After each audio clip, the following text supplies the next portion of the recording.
Hi, I'm your host Vasco Duarte.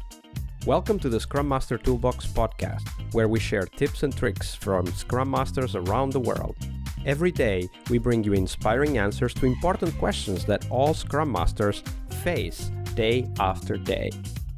Hello, everybody. Welcome to one more week of the Scrum Master Toolbox podcast. And this week, joining us from the beautiful city of Torino in Italy is Pino Decandia. Hey, Pino, welcome to the show.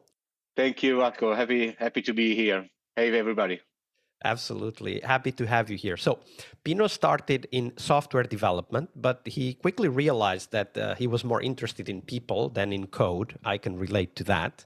And with experience, Pino came to believe three things. The first was that people can change, and they usually don't resist change. Rather, they offer their own vision for the change. And of course, we need to listen and we need to meet that vision. Secondly, that needs drive behaviors, and to provide help, we must allow them to be clearly expressed. And to set the example, of course, we need to be ready to be the first ones to express our needs. And the third thing, that ideological battles are meaningless. I totally agree with these three beliefs that you described in your intro, Pino. So tell us a little bit more about yourself and then walk us through the story of how you became a Scrum Master. Oh well, I think that my story is not that uncommon. How did I become a Scrum Master? I started with software development something like too many years ago. Started like 25 years ago. I started practicing with technical practices, extreme programming and stuff like that. At a certain point in my life, it was like a change was needed. I started not to be satisfied with what I was doing. I was a team leader at that time, so I was supposed to make a lot of plans, tell people what to do, create the architecture, and so on. And somehow, I started to lose the contact with the people in the team. So you were a mix of a product manager and a lead architect or something. Yeah, lead architect, team leader, maybe project manager, something very mixed.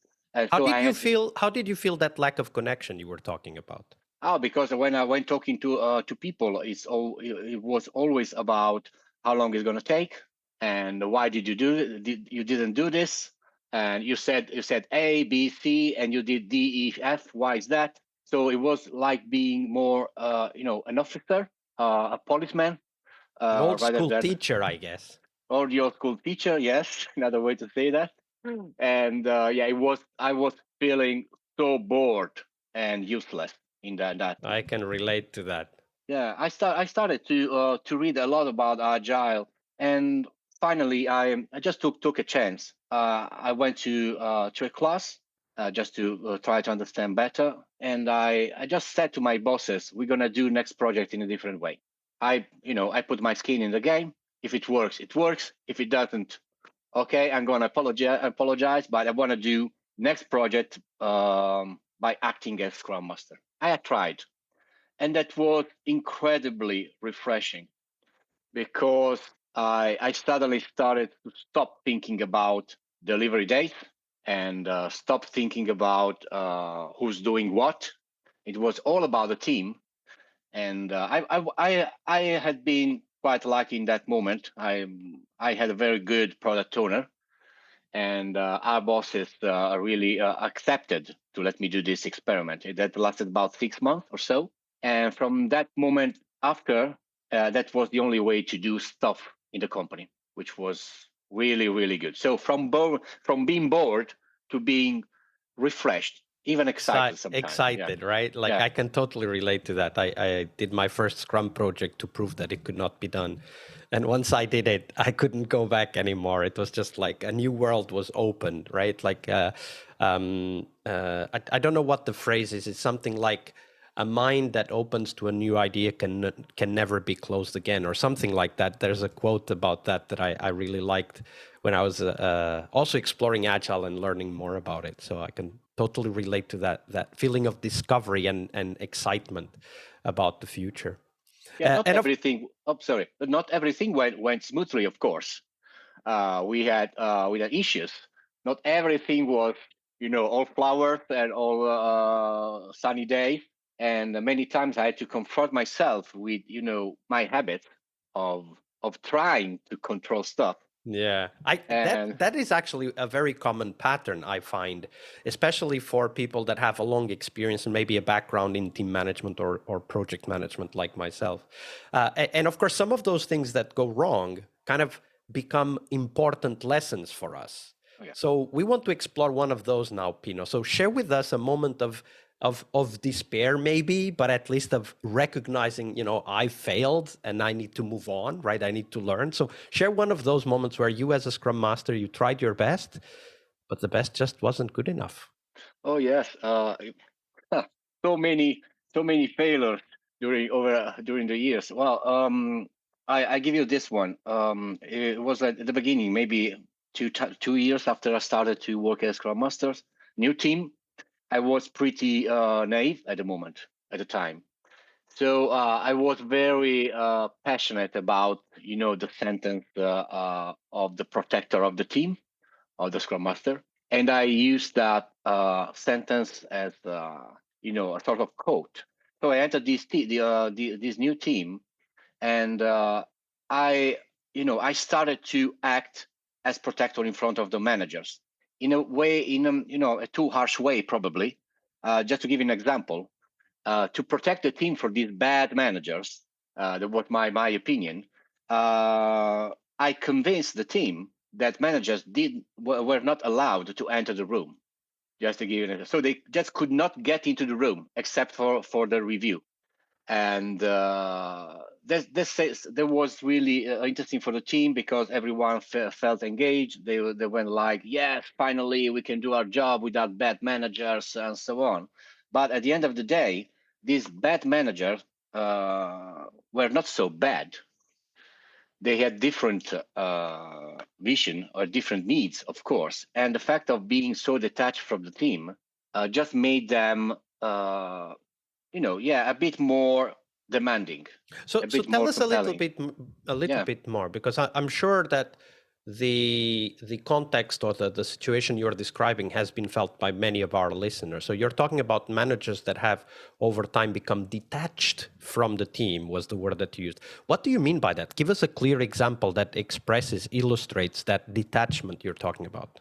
Oh well, I know different languages, for example. Whenever we happen to meet the managers, they just didn't know anything about the work we were doing, anything, and we always could talk to them about deadlines. And so the reviews went very bad over time because manager just didn't know anything about the excitement the team was feeling by working together, being more cross-functional, helping one each other, and so the language was very, very different. And by not letting managers experiment a little bit of this feeling, just made for them impossible to talk the same language of the team. They were not even aware of what a team could look like in terms of people working together over a same mission, a same vision.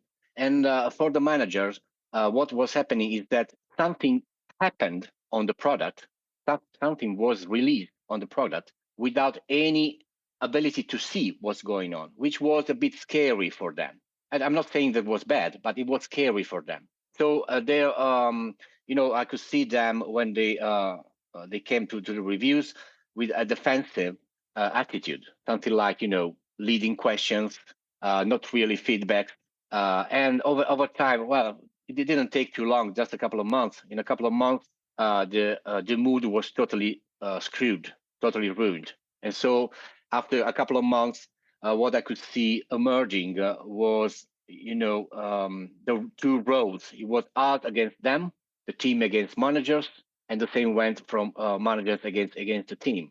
It was really, really bad. I had to go through a very harsh moment to go back to a more interesting situation in terms of attitude. I don't know if I answered So your question. tell us a little bit more of what that harsh moment you describe was, because I can see the conflict, right? If you believe Yeah. what you wrote in your bio, and you're seeing this lack of You said detachment, so lack of connection, but I'm thinking also a big lack of empathy between managers and the teams.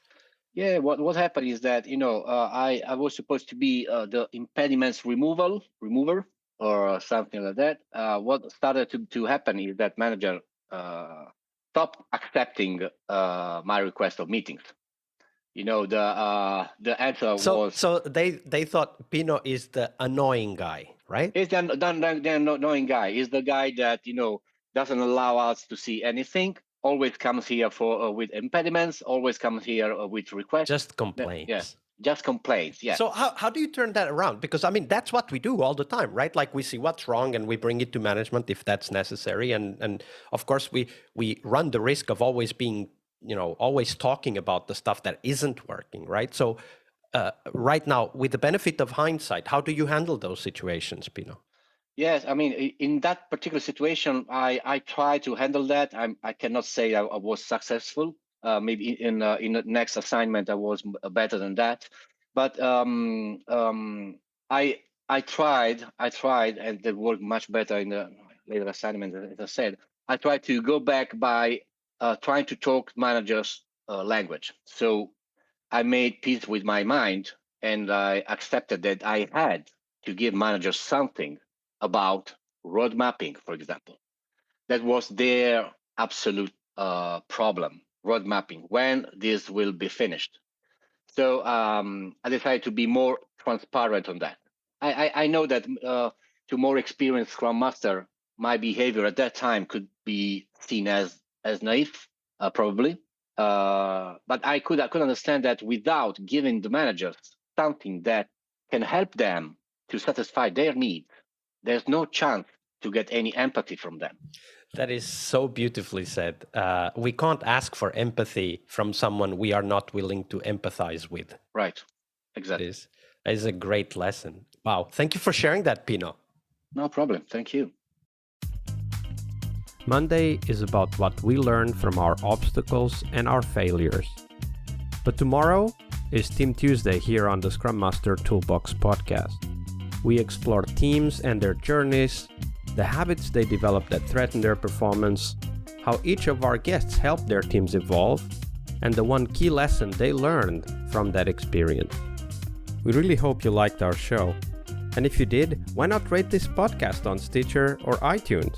Share this podcast and let other Scrum Masters know about this valuable resource for their work. Remember that sharing is caring.